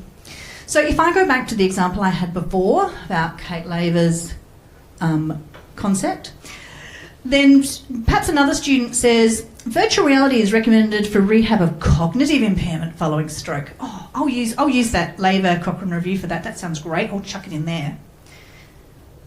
Kate Laver's Cochrane review does not talk about cognitive rehabilitation and virtual reality, and it certainly doesn't say that virtual reality is recommended for rehab of cognitive impairment following stroke. So now we've got a student who's asserting that Kate Laver and her colleagues' paper says something that it actually doesn't. And that's misrepresentation. This is something that Gen AI will often throw up. It finds words that look good, that should be together, finds those words in a paper and thinks and jams it in together. But it's often not accurate. It is, as I come back to, at a minimum, level 1 academic misconduct. So we need to be aware that we are accurately putting through the content from our sources. It also plays out in using non-existent sources. So we might have a student that goes, oh yeah, I didn't keep too much track of that reference. Oh, I'll put George and Laver 2024, that'll do. The marker goes to look for George and Laver 2024 and it doesn't exist. And we have a problem because you're basing your assessment on information that can't be validated and that can't be trusted. And that, again, is misrepresentation, level 1 academic misconduct. So it's really important that all your references that you use in your assessments exist and that they are accurately used within your assessment. And that is the drama of misrepresentation. And we do see a lot of that, and we have even seen it in our OT cohort. Collusion. Collusion is when there is unauthorised collaboration on assessable work. And that can be written work, oral work, practical work. This is an issue for you if you copy the work of others or if you allow others to copy your work. It can also be an issue if you're working together in a way that's not allowed. So if you all get together and say, oh, what are you going to put for that answer? Well, I think I'm going to put this. Oh, that sounds good. I'll put that too. That's collusion. And that's collusion for both students. Not just the one who took the work of another, but the one who gave it as well. It's basically sharing information in a way that means that individual work may no longer be individual. All right? So we're absolutely all for collaborative practice, and I think Kate and Simone here would agree, but when it's allowed and when it's encouraged and when it's recommended, not when we're asking to know what you can do, not what the person next to you can do. So that's collusion. And then contract cheating, and this is the last example of academic integrity breach that I'm going to talk about. Contract cheating is when you acquire or commission a piece of work and present it as your own. So using an assignment writing service, and there are lots of them around, and buying your assessment. But it can also be if you download it off the internet, somebody else has put their assessment up from last year and you go, oh, that looks good, I'll pull that down and I'll use that as mine. That's a problem. It's also if somebody else does your work, like family or friends. Your mum might say, oh, I was really good at that at uni, I'll write that for you. That's contract cheating. That's a big problem. It's not your own work. But it's also if something else does your work. Like if you get generative AI to write your entire assignment for you, that's contract cheating as well. And under our policy, contract cheating is at a minimum level 2 academic misconduct in all instances. So contract cheating is another big concern from the university. So I'm going to talk briefly then about what about the use of generative AI? Like where are we sitting on that? What's the deal? So it really depends on the instructions within your assessment. So what does your assessment say that you can or can't use Gen AI for? It might be a breach if or when if a portion of the assessment has been generated without appropriate permission or acknowledgement. You might be allowed to use it, but you think, oh, I won't tell them I've used it because, I want to pretend it was all mine. That's a problem. That's plagiarism. You haven't acknowledged the use, even if the majority of the content of the standard use was your own. So it's really important that you acknowledge it. It can also be considered misrepresentation if it's concealing a failure to meet the requirements of academic integrity by using artificial intelligence tools, and that also includes translation tools or paraphrasing tools. If you write your assignment in another language, then pop it through a translation tool, hand it up and it's in English, that's not accurately representing your own academic achievements in English. As an English-speaking university, we are guaranteeing when you graduate that you have these skills in English. And so it's really important that, again, you're using, acknowledging these tools as you use them. And if you have concerns or doubts, you ask your topic coordinators and make sure that you're using them appropriately and in a way that they're expecting in the discipline. And then, yes, as I said, if you're using it to generate the whole thing, it can be considered contract cheating, which is level 2 academic misconduct. Now, I know Kate's spoken about Gen AI a little bit, but I'm just going to do a little bit more because I have some really lovely pictures which I think sort of give us some of the concerns about Gen AI. And so I asked Copilot a little while ago, and you can see the prompt there. I've cropped it and put it in the picture on screen. Create a picture of a nurse. Nothing more, nothing less. Give me a picture of a nurse. And it's given me these 4 lovely images. They're all, young and female and lovely. We think, oh, that's good. Now, I also asked it, moments later, give me a picture of a doctor.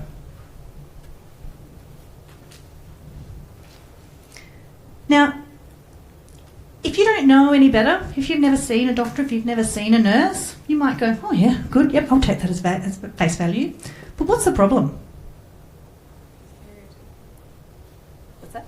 Stereotyping? It's incredibly stereotyped, absolutely. The nurses are all young and female, the doctors are all male, serious, looking straight down the camera, right? There's an incredible bias here, which we can be aware of because we've met doctors and nurses. We know how the world works. We know that these gender stereotypes are not the only thing.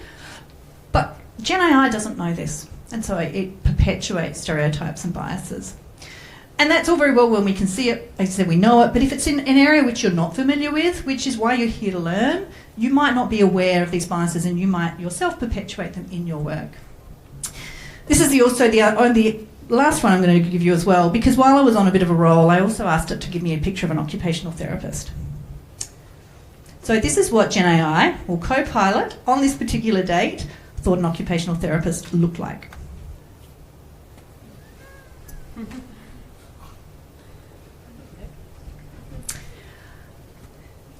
I just have no words, really. What is it is a very good point. I'm really concerned about this patient. I really think they might need a bit more than an occupational therapist right this second. And so we have to think the OT, the AI agent is only as good as what it trains on, and it isn't necessarily an authoritative source of information. Yes, if you use this picture and say this is what you're going to be doing in a few years' time, I fear for us. So, on to the positive stuff, enough of the scary stuff. Top tips for upholding academic integrity. We really would encourage you to understand and engage with it. There's the Student Academic Integrity module on Flow, which I believe is a core requirement within the Masters of OT, so you'll all be doing that at some point. The Academic Integrity webpage for Flinders, which I've done a screen grab of there, it's really easy to find, also has a lot more resources on it and available to you. But we know when people struggle and they tend to breach academic integrity, it's when they're not using good study practices. So make sure you're keeping good track of your sources. Make sure that you're accurately using your sources against the information that you're presenting. Make sure, and I know it's easier said than done, but leave plenty of time for your assessments. Students who are under time crunches often make really poor choices. So leave time for your assessments. There's no harm in starting early and getting the ball rolling rather than leaving it all to the last minute. Make sure that you're using your own words. It's probably a little bit old-fashioned, but the old read, cover, write method works really well. If you have the words right in front of you, it's really hard to paraphrase them. But if you read them and think, yeah, I know what that means, you fold it and you put it away, and then you write, much easier to be writing and reflecting in your own words. Cite everything that isn't your own, whether it's written, whether it's images, make sure that you're acknowledging your sources and citing them appropriately. And we'd also recommend that you keep your drafts and notes. So if you use Microsoft OneDrive, it's supplied by Flinders University, you get a terabyte of storage in the cloud free. It will keep ongoing version history of your drafts. So if you're asked at any time by your topic coordinator, you can say, look, yep, I can show you my version history, I can show you how this document evolved, I can show you how I went about the process of writing it. That is much easier for us then to make a determination in investigation than if we don't have that evidence. It's also useful if you're using Gen AI in your assessment in a way that is allowed. If you use Copilot and you're logged into it, it will keep that history. And again, you can go back and you can show that to us. And we can see the way that you've used it. We can see what you put in that was originally your own. So that's a really useful strategy as well. And then ask for help early. So if you are struggling, ask for help. I know Kate's already said it and I've heard it and I'm sure you've heard it many times over the orientation. Ask your lecturer or your tutor if you're unsure. Use the student learning support services. They have study skill workshops. They have lots of online resources. They have the drop-in learning lounge that's available both in person and online. There are lots of resources out there. If something unexpected happens and you can't get an assessment finished, and it's something that's generally outside of your control, request that extension. Right? Don't make a poor choice and submit something that might end up having you expelled from the university. Right? Talk to your topic coordinators and seek those extensions if that's needed, because support is available. And finally, I will leave you with this. When you enrol as a student at Flinders University, you become a member of a community that is committed to principles of academic integrity. This commitment maintains Flinders' reputation and ensures the quality of our research and our graduates. And I would argue that then it safeguards the value of your degree that you are going to spend time and money and effort in achieving. And any questions, by all means, you can talk to your OT staff who are actually really knowledgeable about academic integrity, or, of course, you can email me. All right, and that's all I've got to say. I'll hand back over to Kate. Thank you. Excellent. No, it's been a long morning, guys, but we are just about finished. So we just have one more little housekeeping thing to do. So you get an early minute. Oops. Sorry, wrong one.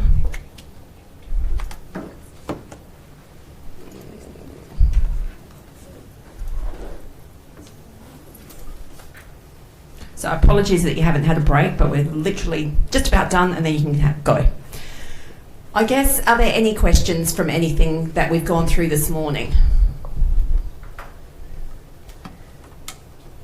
No?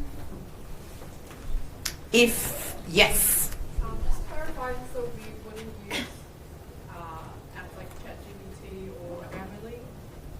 So Grammarly is fine. Use Copilot rather than ChatGPT, because that way the data's protected and you've got a history of your strategies and it's all saved.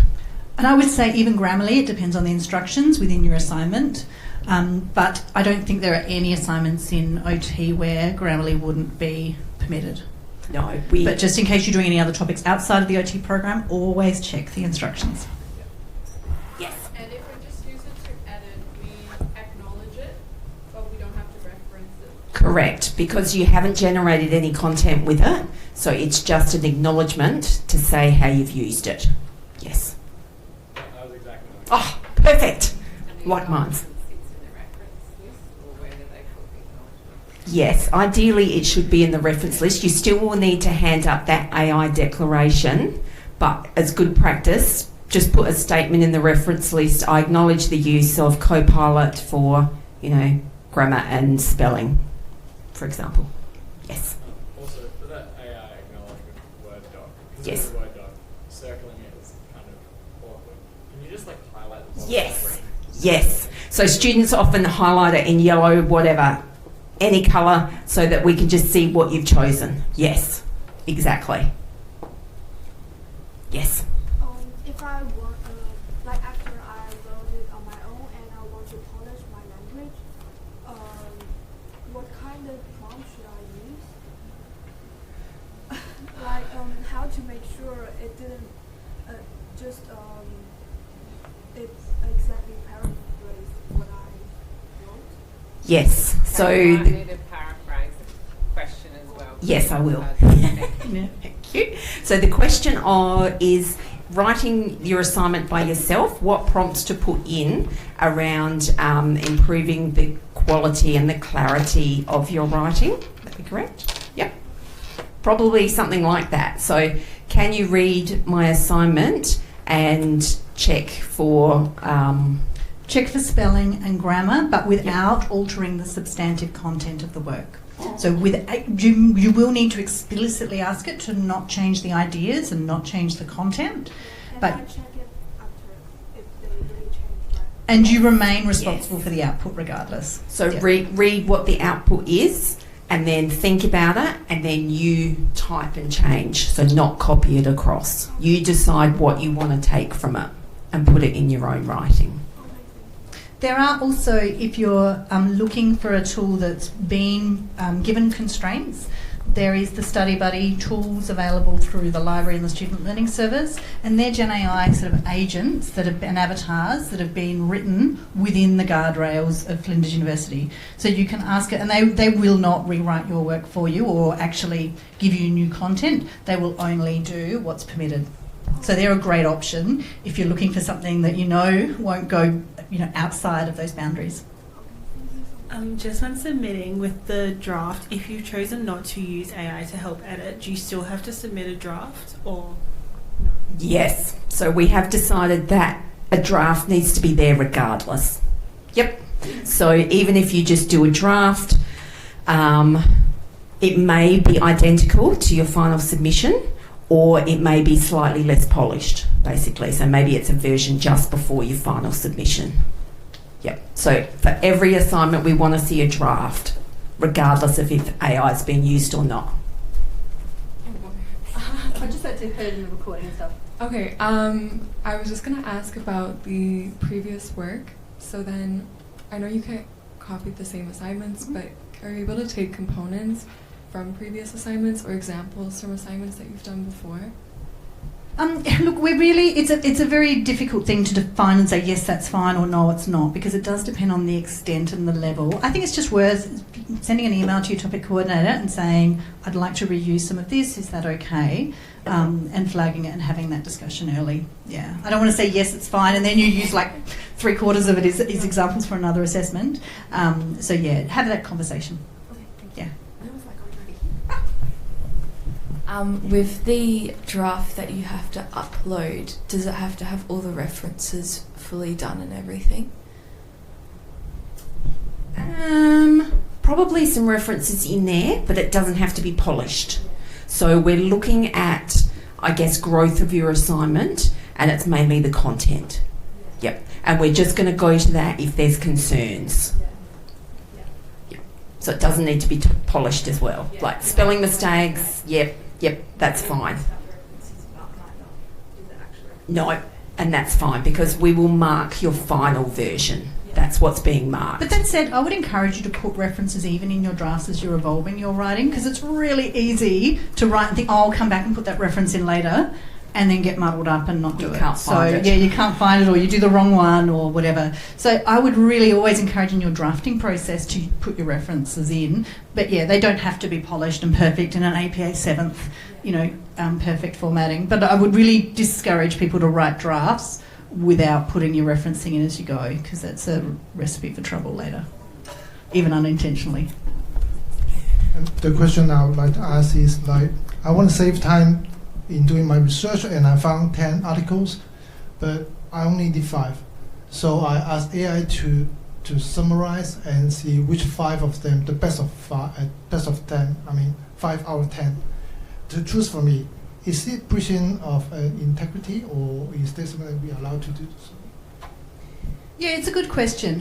What we're finding is AI might not pick up the nuances and the subtleties, and so it might not give you the right answers to begin with. That said, if you wanted to use it in that way and then only read and use the 5 that it gives you, then that's on you. But I would be wary, because you might miss other good literature by going about it that way. Yeah. So they have to declare for use as well? I think it would be useful to declare how you've used it. We're still, of course, AI is still pretty much in its infancy. So at the moment, we're absolutely on the side of declare everything and we'll sort it out later. I suspect that eventually we won't require declarations for things like that, but we're not there yet. So do declare, yeah. And then we know it's all good. I noticed that there was a Chrome extension for the Copilot that I couldn't seem to download, like to work side by side with it. Yeah, can you get Chrome to do the chat on the side? In Chrome. In Chrome. I use Edge because I can't get it to do it. Yeah, that would be a question for our IT team. I'm not sure where our enterprise license is at and where it's integrated. The information on Flow or on the uni website does say that Chrome will do it, but otherwise use Edge. Yep. Definitely Edge. You can have that chat on the side. Kate, that's something you could follow up with our ITS team. Yeah. And then you could circulate an answer to the cohort. Any other questions? Okay. Oh, over there. Yes, I'll follow up. So Learning Buddies is not coming up on Flow at the moment, maybe for everyone. So again, I'll look into that. Maybe just see what it's. Yeah. Yep. I think. Yeah, I will look into that. Excellent. Sorry, just a clarification for the draft references. Like you said, they have to be perfect. Can it be like just like essentially a list of URLs that you're using like to the articles, or do you have to actually like go ahead and make it APA and it's okay if it's like mistakes? Does that make sense? Yes. Probably good practice to have it in the right format. If there's mistakes in there, that's fine as long as you're aware and you fix them before the final draft, final submission. I mean, I think it's if you've got the URLs in there and you know what you're actually referencing to, I don't have a big concern about that. It's just making sure that you are keeping track of what information belongs to which source. So, yeah, I mean, did you talk about EndNote with this cohort? No. So EndNote, actually I didn't plan to talk about this, but I can talk for another couple of minutes about EndNote. EndNote is referencing managing software. And for master students, so certainly for the master students I teach, I recommend that all of our master students learn how to use EndNote. It will help you save your references in a way that makes sense. It keeps you your own little mini library of references. It'll help you can use Cite While You Write within Word, so you can get your citations immediately put in there. It'll format references for you in APA 7th format. It makes life a lot easier to write academically. The library do run courses in EndNote from time to time. There's also a lot of resources available. It is free software through your university. The university buys licensing for EndNote for all staff and students, so it is a little bit of a learning curve to know how to use it, but once you've got through that learning curve, it'll make your writing and your referencing a lot more efficient and help you maintain accuracy. So EndNote, check it out. Where do we access it? Like, how do we I'll give you a link. So this is what it looks like. So when I'm in the library, I click on a certain button, which I just did, sorry, and didn't talk you through it, and then it's like a filing system. So I've for example, I have in my groups here, I've got a dementia folder, a goal setting folder, healthy aging, and any articles that I find that I want to come back to and refer to, I can put them in here, and then they're an ongoing list. So I will put a link up of where you can find more information for EndNote as well. EndNote will also find reference updates for you if things have developed since you last used them. It'll also, you can set it to automatically find full text for you as well. So it'll bring the PDF into EndNote for you so you can read it within, and you can annotate on that PDF within EndNote so you can highlight things and write your own notes. And I think it's a really valuable study resource, but particularly for postgrad students. Cool. Anything else? Yes. Might be a silly question, but do we have to reference or like acknowledge that we use EndNote? No. No, EndNote you don't need to acknowledge. I'll just paraphrase for the purpose of everyone. Yep, it's like your filing system. Yeah, so EndNote is just like a filing system's a really good way to put it, actually. Yeah, it does help file and keep track of your papers, so you don't need to reference the use of EndNote or acknowledge the use of EndNote. Anything else? Thank you, Heather. You're welcome. Simone, do you want to do this last little bit? Right, we've got three slides to work through, which you may have done this, you may not have done this. So you just need to have your computer open.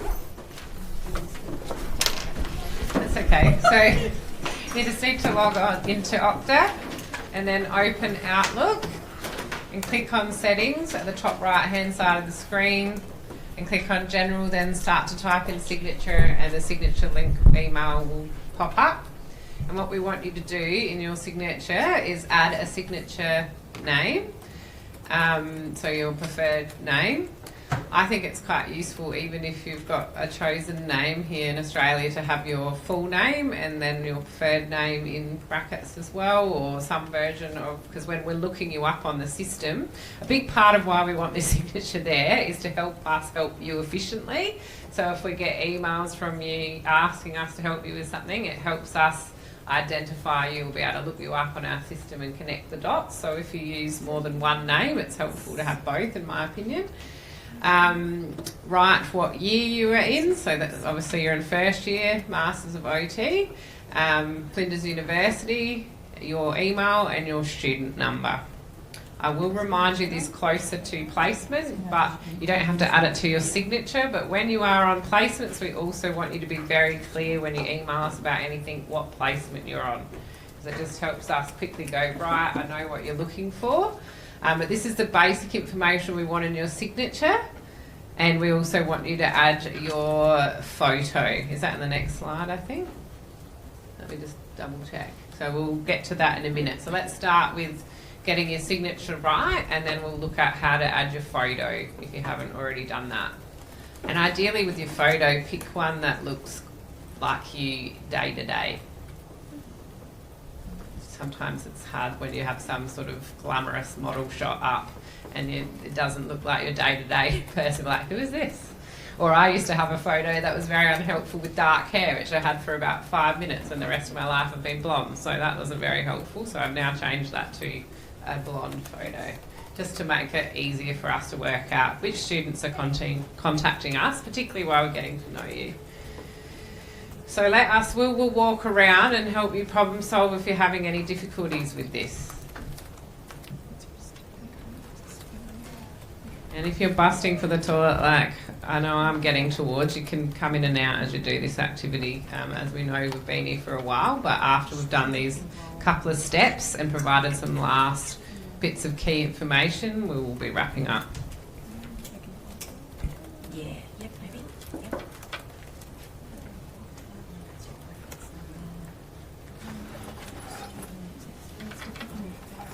Yes, your fans, your surname.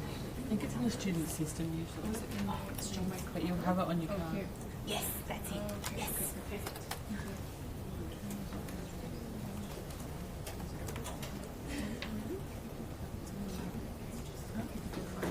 I'll have this with you because I need to get another one. No, I think it's the place you go for help up at the main campus. It's near the library though. It is? Yeah. Oh, for the student Yeah. card. Yeah. Yes. I need to go get a new thing. Flinders Connect, I think. Which is, it is in part of the library, isn't it? Yep. Yeah. I need to get a new one. In the main entrance and then upper level to your left. It's pretty well signed up. Up the hill. So, registry. So It's okay.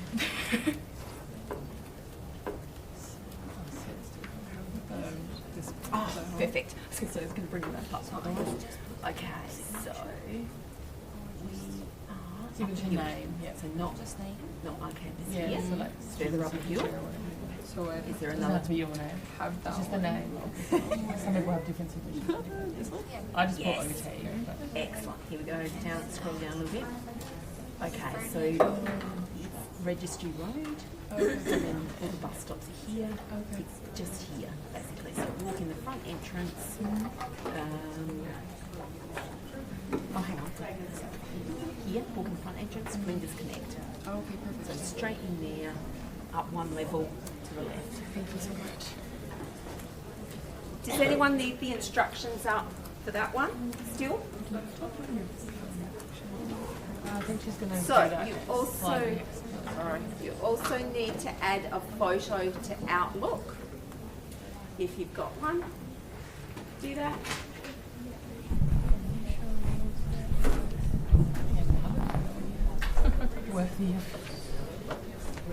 And then the last thing you need to do is to add a photo to Flow. What I will do is put all of my slides on the older person's topic, okay? So that you can have a look at the information and go to the links as well. I will look at some EndNote information for you as well, and also maybe why the Study Buddy and Learning Feedback Buddy aren't working. Oh, good. I've just moved on a couple of slides. Anyone having any trouble? Any questions in general? You're all enrolled in all of your classes. I think I emailed a couple of people yesterday that just weren't enrolled in all of my topic. While we're on a announcement, for the older persons topic in week 3, you will be enrolled in a different day. So it's either a Wednesday morning or Wednesday afternoon, Thursday morning or Thursday afternoon. What we're doing that week is there's an equipment expo on at the showgrounds. So although you're booked into a class, and I've actually opened up the information on Flow for week 3, you are welcome to go any day, which is Wednesday or Thursday.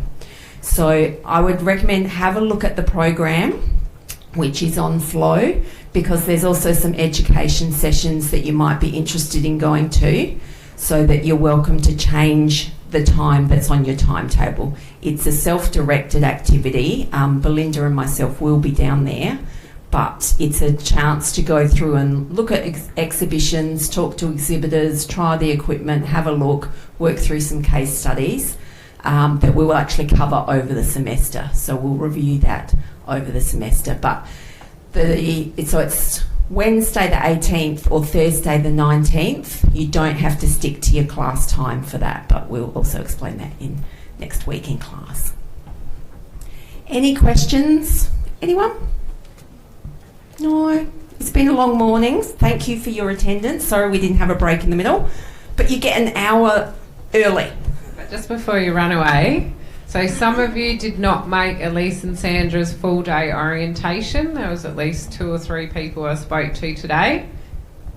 Some of them aren't looking at me, which is making me nervous. So those who did not go to the orientation today, make sure that you email Elise asking for the recorded link. That is how to get hold of it. If you've got any questions about that, you can see me on the way through. There was also some questions about what was it? EMS training, is that right? Sunrise training. Yes. Sunrise training. So someone brought up that there's some... Who brought that up, Kate, so I can get a bit more context? Ali, who's not here. That's unfortunate. But there's something coming up somewhere on asking you to do sunrise training, yes? Yep. Yeah. Got some nods, thank you. Thank you. And basically this is something that will need to be done before you go out on placement as part of your compliance, okay? So placement is not for some time, it's next year. So that is probably not a priority right now as you're settling in. I assume that you can do that at your own time when you book in for that. But we do have a will team that will start to communicate with you across the year about compliance and when to do it, and just make sure you don't leave it too late to tickle those things off. But don't be alarmed at something telling you to do the sunrise training when we've got a full year before placement. Any questions about that? No? Okay. Excellent. Thank you. You are free to go. I'll see you next week.